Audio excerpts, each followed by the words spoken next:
So, good morning everybody, and thank you for coming. My name is Philip, and first of all I have a question. Do you all speak English? So, if you speak English, please raise your hand. So, I see you all speak English. So, if you don't mind, I'm going to make my presentation in English, but of course you're going to have some information over here in Russian. So, I'm going to talk to you about foreign language courses in general, and about English and business English course in particular. So, as you understand, as you may know, foreign languages are a very popular thing to study, a very popular thing to be able to speak. And here you have several languages, just as example, that are taught here at ИППК. So, of course, we've got English, we've got French, we've got German, Spanish, European languages, obviously, but it is not limited to European languages. We also have such languages as Chinese, Turkish. We have plenty of teachers, and some of them are even native speakers of these languages. So, it's all up to you what language you would like to speak and what language you would like to study. So, of course, it's a common knowledge, and it's a well-known fact that nowadays being able to speak a foreign language is an essential skill. I would say that it's as important as being able, for example, to use a computer, to have a mobile phone, or to drive a car. So, it's a necessity.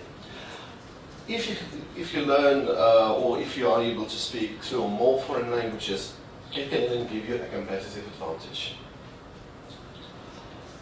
Why should you learn English? That's a good question, and there are plenty of reasons to do that.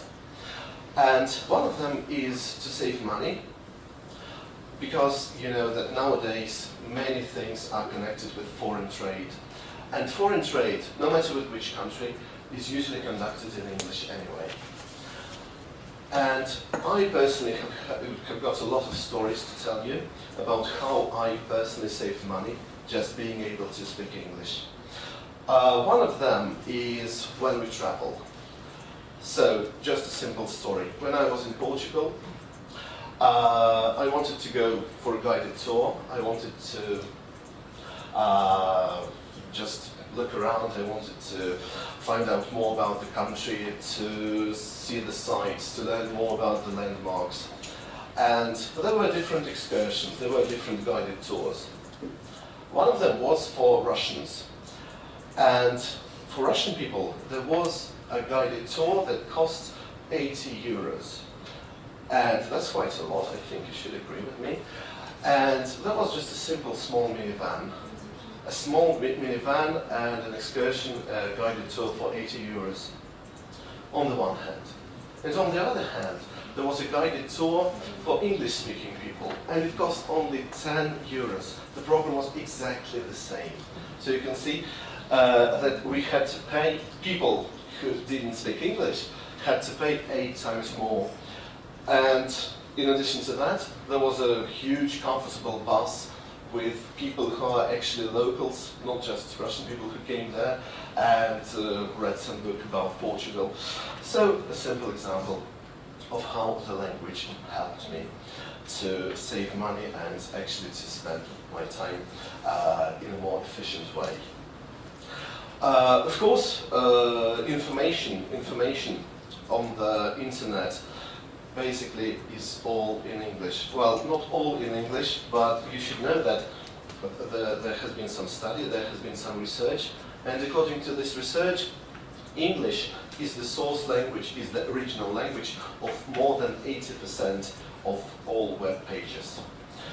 And when I say that, I'm not trying to say that 80% of web pages are written in English, because that's a little bit lower, the percentage of that is a little bit lower. But the original language of these web pages is definitely English, because many things that you have got in the Russian sector of the internet were originally written in English. And sometimes you can even see that. Sometimes the translation is quite poor. Sometimes you can feel that this was originally written in English. So by learning the language, of course, you open the new horizons. So a couple of words about different programs that we have got here. One of them is called Переводчик в сфере профессиональной коммуникации, and I'm sure that you are familiar with it. Yes, so we teach people to become translators or interpreters, whatever you prefer. And the duration of this program is usually 2 years, because you normally start not from zero, but you start from the 3rd year, or sometimes maybe from the 4th year, depending on how many hours of English you have previously studied, you have previously had at university or maybe somewhere else, maybe you have attended some other courses. After this program, we give a diploma, we give renowned, I would say, document, which gives you the right to be an interpreter or translator. And a lot of people who graduated from our university, a lot of people who were able to finish this program are already working as interpreters or as translators. There are some people who deal with business negotiations. There are some people who prefer to translate books, for example, from English into Russian and then publish them. So it's a very practical-oriented course. We also have another course, which is the course of the business English, and this course is very focused. And I think that you should agree with me that nowadays our life is almost all about business. No matter what you deal with, you are definitely sure to deal with business. Even if you work in such a theoretical field of study as science, for example, even if you work with pure science, still you have to deal with management, you have to deal with economics, you have to deal with marketing and all these business aspects, I would say. So this program is very focused. It's about 4 months. And after that, even if you know nothing about business, you will both learn about business and about the English language which is used in this particular sphere. So we will give you the vocabulary, we will teach you how to conduct negotiations, how to make presentations in English, we will improve your public speaking skills in English again. We will also teach you how to correspond in English, how to write correspondence. So it's a course which is really focused, and you can start even if you haven't got any kind of idea about what business English is. But the entry level is something about intermediate, I would say. Maybe something in the middle between the pre-intermediate and the intermediate, but of course we can tailor this program according to your knowledge, according to your desire as well. Another program, and I'll quickly speak about it, is the so-called academic English. Yeah, so when we say academic English, it means that this is the kind of language that we use for studying. And it may be useful for those who deal with science, it may be useful for those who publish their works, who publish some papers in international journals. So it's a short program, and it is led by our Professor Zhanna Vyacheslavna, who is a very nice person and definitely knows a lot about academic English and academic style of speech. Another one is preparation for international exams. It is not limited to IELTS, but here you can see IELTS. So, have you heard about IELTS? Yes. And IELTS is just one of the most popular international exams nowadays, as you know, and it has started to replace TOEFL in many institutions. But as you understand, of course, TOEFL is a mainly American exam, and IELTS is widely accepted almost everywhere around the world. And it is not the only exam that we can prepare you for. For example, even if you begin studying business English here at ИППК, then we can teach you to be able to pass the exam such as BEC, back higher. It's a Cambridge exam, it's an international exam, and it has gained popularity all over the world. So it's not only a Russian exam, but I would say an international one. So a little bit about our courses and why they are special. So first of all, we deal with a variety of activities. So we deal with a lot of different texts, but it is not, of course, limited to texts. So we discuss things, we translate them, we deal with press, negotiations, with TV programs and films as well. And all of these materials are updated almost yearly, almost on a yearly basis, because you understand how quickly things get old nowadays. So we update our program almost on a yearly basis. So we also deal with we deal with expansion of your vocabulary, also with business English, as you may understand. We deal with gaps in grammar, and we work a lot with multimedia, and currently there is a program, there is an app for mobile devices and for desktop devices as well, which is being prepared, and it can help you to identify your gaps, to identify your problems, be it in speaking, listening, writing or reading, and it will help you to actually fill these gaps. And of course, as I have already mentioned, we also prepare people to be able to pass some international exams. So, about the form of education here, the learning process itself is a combination, it's a mix of working in class and at home. So this is why we call it очно-заочная форма обучения, as you see. So it's actually a mix. As you understand very well, normally in order to be able to speak a foreign language, in order to practice, you should spend at least 8 hours a week, maybe 10 hours a week. That would be even perfect. So here at our courses, we have got about 6 hours per week, 5-6 hours per week, and the rest of that is going to be homework.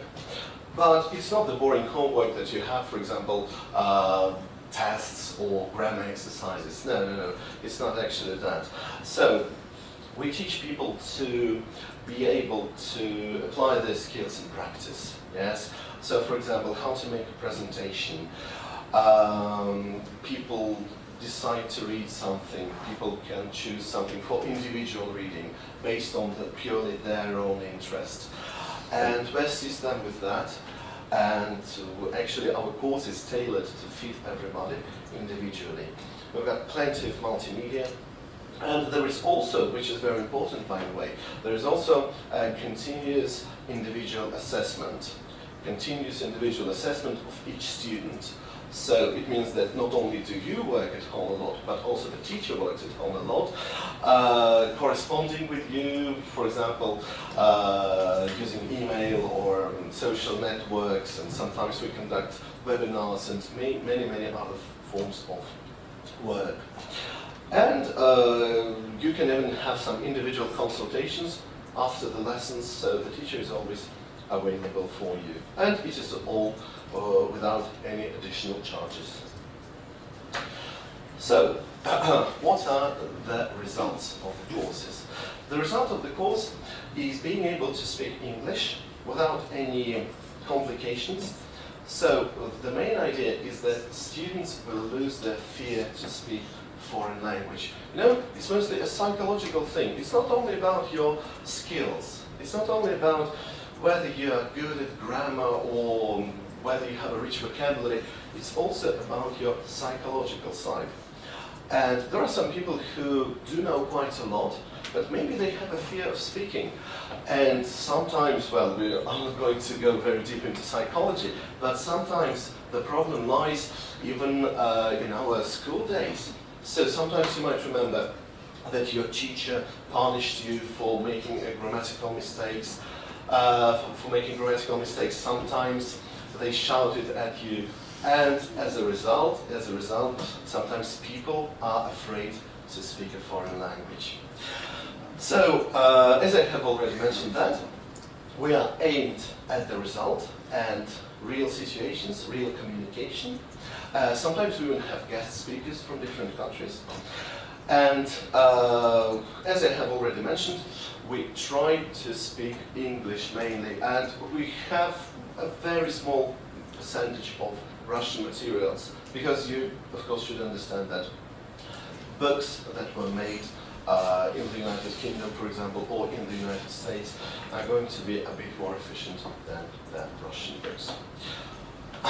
But our courses are not limited to that, are not limited to just speaking. So there are some advantages if you compare our courses to, for example, a typical English school that exists nowadays, for example, in Moscow. So the difference is that we have very experienced teachers, and these teachers often have an academic background, which is very important. So on the one hand, they have very high speaking skills, and for example, my level is C2, which is proficiency, and I passed the Cambridge exam to prove that. And at the same time, they have an academic background, and almost all of them are PhDs, including myself. I have a PhD degree in linguistics. And another competitive advantage that we have got here is that we teach people how to translate, which is sometimes, not always, but in some cases, much better than an explanation in English, as you may understand. So, the international exams, I have already mentioned them, such as IELTS, BC or BEC. We also can prepare you for such Cambridge exams as CAE. Have you ever heard of CAE? No? It's an exam in advanced English, so it is level C1, yes, level C1. Also FCE, CPE, which is proficiency. So Cambridge exams have their own, I would say, advantage, because they are not limited in time, because they can assist you, and they will be able to actually be verified forever, yeah? Unlike IELTS, unlike TOEFL, which is only valid for 2 years. So, maybe you cannot see that very clearly, but you can Google us, you can Google ИППК and our language courses, and on any website you will find some reviews, mainly positive reviews, and you will be able to read that. And, well, I'm just going to summarize this for you. I'm just going to summarize and say that students, our graduates, are usually happy because our courses help them quite a lot, and sometimes our courses even help them to find themselves. For example, I personally have had a lot of students who were economists. Some of them were lawyers, some of them IT specialists, so people from all walks of life, as we say. And sometimes it's changed their life. For example, I had some people who decided to start being interpreters after finishing our courses, even though they originally were economists. Some people started teaching English. Actually, we do teach teachers as well, so the level is quite high. And I hope that I'm going to see you at our courses. And if you have some questions, please ask. Not only about English, maybe about some other foreign languages. So I'm ready to... Sorry? Да, другие иностранные языки. Как я упомянул в начале, да, мы обучаем всем наиболее популярным европейским языкам, не только европейским языкам, у нас также есть китайский, арабский, турецкий язык, то есть на ваш выбор. А какой язык вас интересует? Я занимаюсь, я изучаю испанский, английский, поэтому как бы не хватает. А вы обладаете каким-то еще дополнительным языком? Да, французским, потому что я сам учился в магистратуре во Франции, также, правильно? Вопрос того, стоит ли распространяться, распыляться на другие языки, не будет ли это плохо, либо оттачивать наоборот вот эти два языка и так дальше? Да, да, очень хороший вопрос, и, честно говоря, я сам не всегда на него мог ответить, но вот сейчас я точно могу вам ответить. Я считаю, что нужно для себя выбрать те языки, которые вы считаете наиболее важными для вашей работы. То есть, как я сказал уже вначале, я думаю, что английский — это даже уже не иностранный язык, а какой-то базовый навык, который имеется практически у всех, может быть, на разном уровне. А вот второе — это действительно иностранный язык, который, возможно, поможет вам при трудоустройстве, возможно, каким-то образом выгодно выделит вас среди остальных выпускников, среди остальных соискателей. Поэтому я считаю, что, конечно, не следует ограничиваться двумя языками, то есть третий язык возможно для себя изучить, может быть, для интереса, страноведческого интереса. Возможно, вы захотите переквалифицироваться, да, вот в зависимости от ситуации на рабочем рынке, потому что ситуация действительно очень быстро меняется, и я вот сейчас, например, наблюдаю некое увеличение, так как я здесь преподаю заодно и иностранным студентам русский язык, я преподаю не русский язык как таковой, а лингвистику в целом. И в этом году, и также в прошлом году я заметил особый приток испанцев. Ну, возможно, знаете, конечно, какая экономическая ситуация сейчас там. И мне кажется, что сотрудничество с испанскими компаниями и вообще с испанцами в целом сейчас как-то увеличивается. Вот. Поэтому могу сказать, что дополнительный язык вполне возможно выучить, да, и возможно вы даже захотите, не знаю, переквалифицироваться. Но считаю, что нужно достигнуть какого-то определенного уровня, на котором вам уже комфортно, да, то есть комфортно говорить, писать и делать это без большого количества ошибок. Вот. То есть, отвечая на ваш вопрос, думаю, что, конечно, следует сначала сконцентрироваться на ваших основных языках и потом уже брать дополнительные. Пожалуйста, еще вопросы? Да. Есть вообще шанс сдать IELTS на 5.5 или на 6? Ой, это совершенно невысокий балл, абсолютно невысокий. Я вам скажу даже больше, что студентка моя, которая занималась, она сдала даже на 3-м году обучения, не на последнем, а на 3-м году обучения она сдала на 6,5 баллов IELTS. На 6,5 баллов. И причем интересно, что она не совсем правильно оценивала свои возможности. Она думала, что она, например, получит низкий балл по speaking, а на самом деле она получила балл ниже по reading. Вот именно из-за того, что она концентрировалась на этом, она немножко у нее такой дисбаланс вышел. Но 6,5 баллов, 6 запросто, да.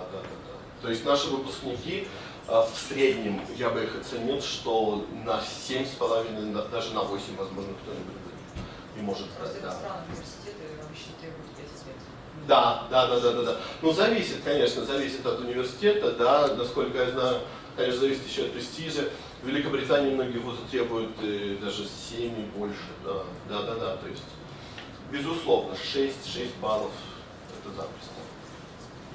Дело в том, что учебники, на базе которых мы обучаем, они уже подготовлены в этим вот международном формате, и они уже являются коммуникативно ориентированными, поэтому просто обучаясь на наших курсах, вы уже получаете те навыки, которые нужны для сдачи там IELTS, TOEFL и так далее.